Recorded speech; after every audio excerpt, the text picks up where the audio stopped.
continuing to watch Dragon's recovery. At this point, the teams have already lowered the vessel's hydraulic lift mechanism down into the water as they're getting ready to bring that Dragon spacecraft up into the on-deck translation system that SpaceX decided to call the Nest. And Dragon's going to remain in that nest during its journey back to the coast, where it's going to arrive at Port Canaveral, Florida, and we're expecting that to take about 30 hours or so. For this mission, it'll take them that long to make their way back because they're a little over 200 nautical miles out to sea. But for crewed missions, as we've said, the landing zone's only going to be a couple hours ride away from port, and that's just so SpaceX can quickly get those returning astronauts back to dry land, where things are a little bit stable, and after you've been in microgravity for about 6 months, your feet will probably appreciate that. The capsule pretty soon, though, is going to get lifted and set into that nest, and then they're going to center and orient the vehicle. And then Dragon will eventually get translated into the hangar aboard the ship so that the teams can open up the hatch.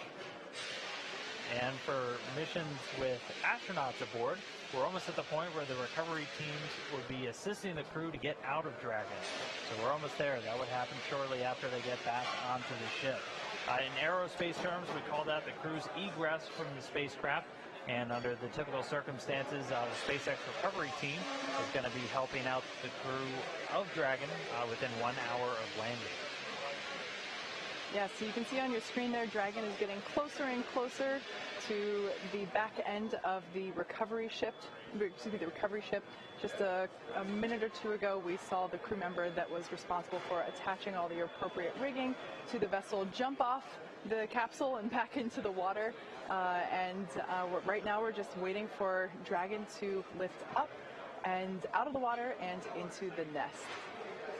And there it goes. So there facing us is what we call the side hatch, and that is where, as Dan just mentioned, the astronauts would, if we had astronauts on board today, where they would be exiting. The top hatch is what we use to connect to the ISS, and that is currently hidden underneath the nose cone. But like we said, astronauts will be coming out of the side hatch. Yeah, and we got a beautiful shot there. Now the hydraulic lift is coming back towards us, and it is preparing to lower the Dragon capsule into its nest.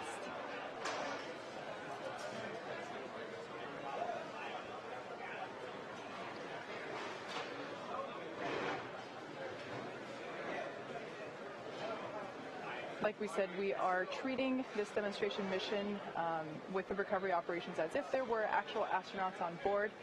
And of course, before we would be able to open the hatch, we would have to make sure that the spacecraft cabin pressure is equalized with the outside environment before doing so. So once Dragon is seated, and you can hear some cheers behind me as the remaining folks that we have here on the SpaceX team outside of Mission Control are cheering with the placement of Dragon into the nest there, as you can see.